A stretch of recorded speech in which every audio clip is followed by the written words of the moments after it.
Hi and welcome to my channel. So one of the questions that I get frequently asked is, Melvis, which one is easier, quicker, faster and better to get jobs in?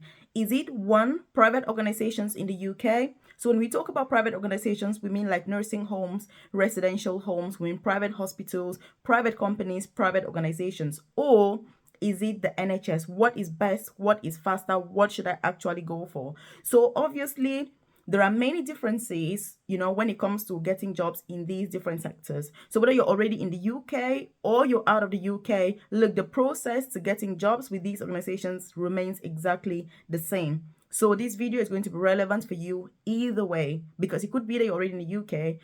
Yes, it's still going to be relevant. If you're not, it's still going to be relevant to you. So if you're looking for jobs or you're in healthcare, obviously you're still going to look for jobs at some point.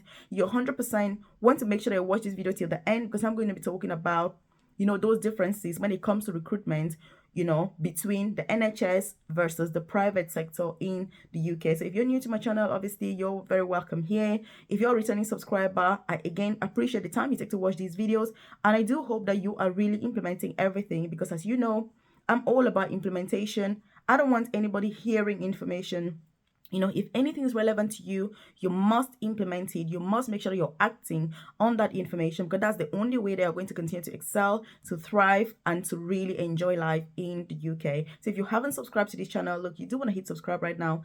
Turn on that notification button so you're the first person to be notified every single day when I drop a new video on here on YouTube. And yes, I do drop a video on here every day, because there are so many changes happening all the times, and I'm like, I need you to keep on top of everything. So you need to make sure that every day, 10 a.m., I'm dropping a new video on here. So you want to check it out, whether you're already, in the UK, visa sponsorship jobs, side business opportunities, work from home opportunities, career progression, especially. That's what I'm really passionate about. So if you check the comment section below, you're going to see a link to my newsletter.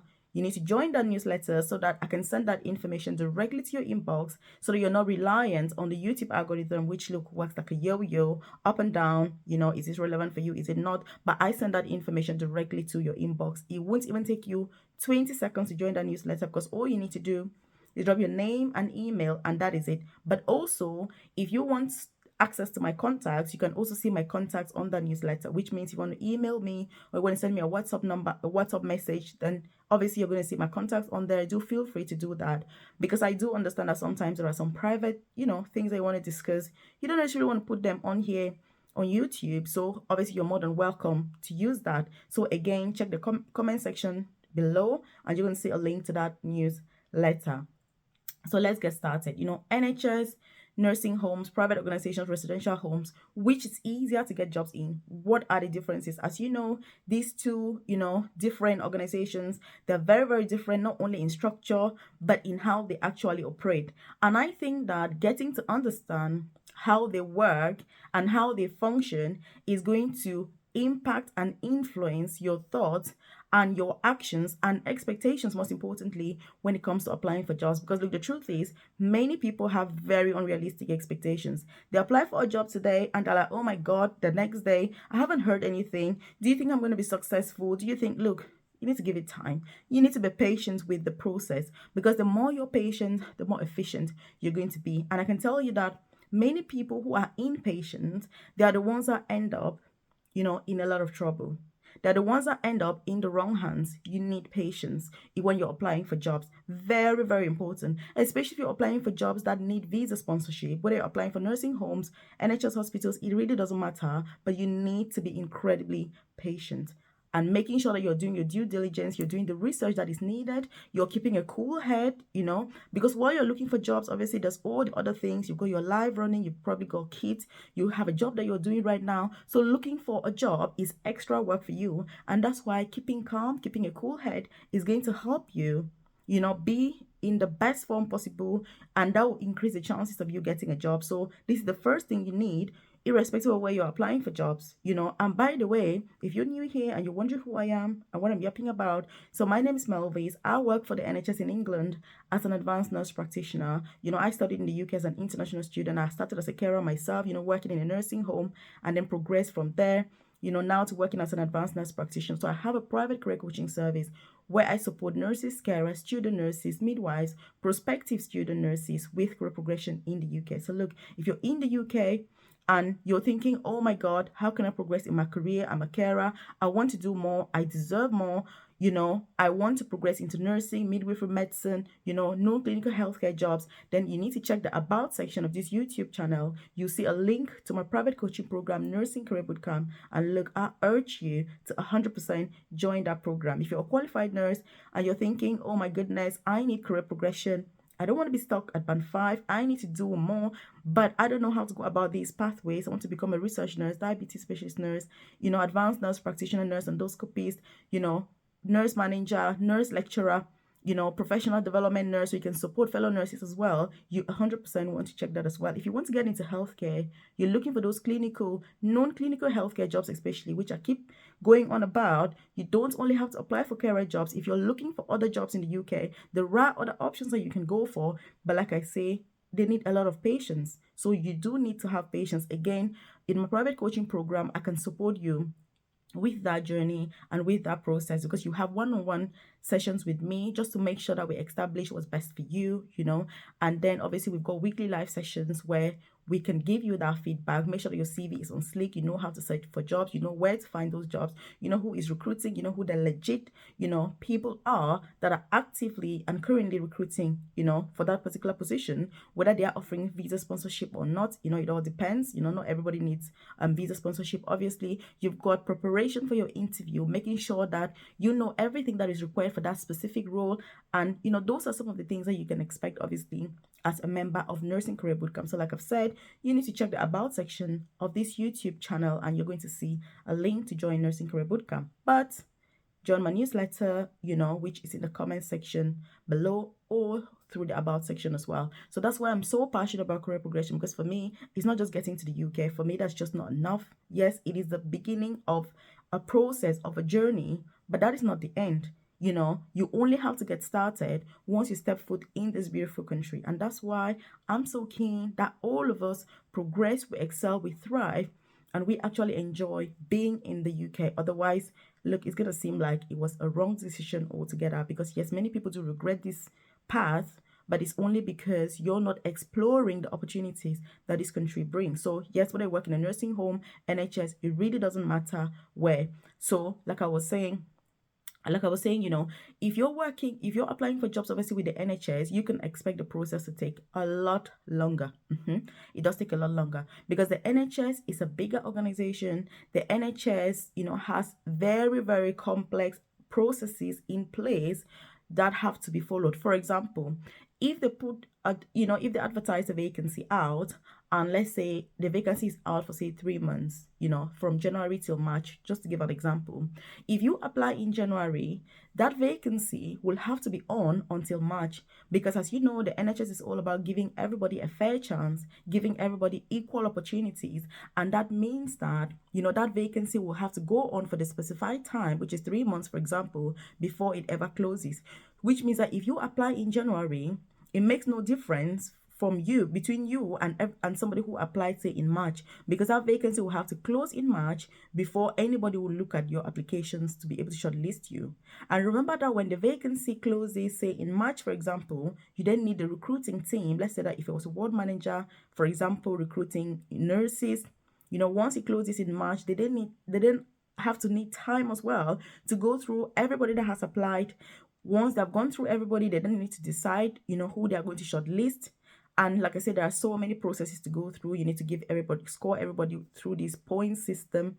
Again, HR needs that to see that the process has been fair, because if somebody does come later on to complain, to say, look, I think that I was not chosen because of XYZ, this was been unfair, the recruiting team has to have that evidence to show that, they were fair in how they were recruiting. And so these processes always need to be followed, with the NHS, for example. So this can take time as well. It can take even up to a month sometimes to hear back, which means that if you applied in January, you need to wait till March for it to close. If it takes another 1 month again for them to go through all of the, vacancies, depending on how many people have applied, depending on how efficient, the manager is as well, that's already 4 months gone. By the time you get an email saying, oh, you've been shortlisted or not, you're then going to have an interview date. Maybe it will be within the next 2 weeks, for example. That's another 2 weeks to get on top of it all. So you can see that the process with working for the NHS can be very long, and it can take up to about 6 months,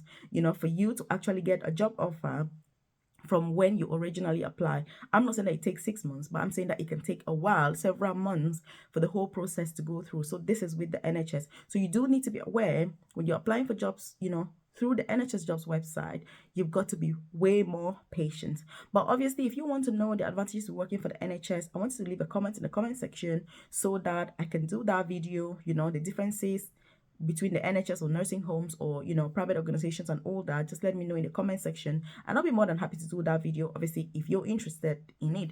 So that's it for the NHS. When it comes to private organizations, say for example nursing homes, residential homes, private companies, what can you expect? Some of these companies are like a one-man band. They don't really have those complex HR processes. If you have a nursing home, for example, that may be the only home, which means that sometimes also they leave a vacancy out, and as they get candidates applying, they just shortlist or not, which means that if you're applying to work for a private organization in the UK, the process is likely going to be faster, because maybe if they get, somebody apply now, they may say, oh, we want Melvis or we don't. So instantly you kind of get to know sooner, than later compared to the NHS. Or sometimes I know some of the nursing homes that do recruit, and they don't even bother to to reply back to the candidates that haven't been successful. So again, it is something that you just have to be open-minded. You just have to keep on applying. But truth be told, private organizations, the process takes a shorter time, much shorter time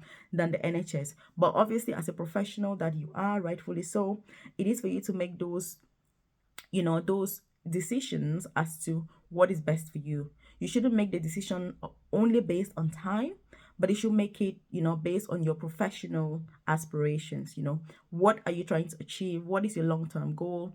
What are your aspirations? What are your career, objectives? What is your career plan? What are you trying to achieve? Because obviously that should be the biggest thing that influences whether you're applying through the NHS or private organizations, rather than how long is it going to take for each one. And that's why I always say, do not be desperate when you're applying for jobs. You want to be in the best shape, you want to be in the best form possible, you want to make sure that everything is in slick, you're considering every single thing. And obviously my private coaching program, that is what I teach, to make sure that you are applying for jobs from a place of abundance, from a place of know-how, from a place of knowledge, and from a place of, I know what I'm doing. I'm doing this because this is my plan, rather than just being very, very random, because it doesn't quite work out well. So again, you just have to manage your expectations and know that obviously with the NHS, things are going to take a lot longer than with private organizations. But again, like I've said, if you haven't subscribed to the channel, by the way, you do want to hit subscribe now. Turn on that notification button so you're the first to be notified every single day when I drop a new video on here. But most importantly, if you're enjoying this content, I just want you to like the video. It lets me know that you're enjoying content like this and I should do more, because that's why I'm dedicated to doing these videos, because I know that many people find them incredibly useful, helpful, and that is good. That is the purpose of it all. And also I understand that everybody cannot be part of my private coaching program, because obviously my private coaching program is only for the top 1%, for those nurses, carers, midwives, children nurses who pride themselves when it comes to academic excellence, when it comes to clinical excellence, and when it comes to, being career progression, being at the forefront of everything. So again, I do not expect everybody to join, because like I say, it's not for everybody. It's only for the top 1% who pride themselves with excellence when it comes to, healthcare practice. So you do want to make sure that you share this with anybody that is going to benefit from it, friends, family, relatives, colleagues, loved ones, because the truth is many people are not aware of the processes that are in place through these different companies. And so people worry, oh, I haven't heard anything, how long is it going to be? And then maybe 3-4 months down the line, you get an email saying, oh, we're shortlisting you for an interview. Please be patient. If your choice is working for the NHS and things are taking a lot longer, don't worry about it. Just wait, because it's going to happen in due time, because due process obviously does need to be followed. So again, if you haven't joined my newsletter, you want to check the comment section below You're going to see a link to that newsletter. You can join. If you've got any questions, do feel free to leave them in the comment section below. But if you feel that is something really private, is something personal, again, feel free to use that newsletter, because you're going to see my contacts on there to message me. Yes, if I don't get back to you immediately, that's fine. I still will get to you, when I can, because sometimes, life gets in the way of things and good intentions. But like I say, I'm going to get through to that question. So I just hope that you found this helpful. If you want me to do a video again about the differences between working for private organizations in the UK and the NHS, please feel free to leave it in the comment section. And obviously, if there are people who are interested, then yes, I will do that. I've done videos on this channel about different types of visas, how to apply for jobs, interview preparation, side business opportunities, work from home opportunities, and all sorts of things about life in the UK. So again, you want to check all those videos out. Make sure you're watching the videos, but most importantly, implementing what is on there, because that is the point. And also doing further research, because there's only so much that one can put in a YouTube video. So you have to do further research on those points. On anything that you don't understand, leave the questions below. So keep watching the videos. I'll see you in the next video, and bye for now.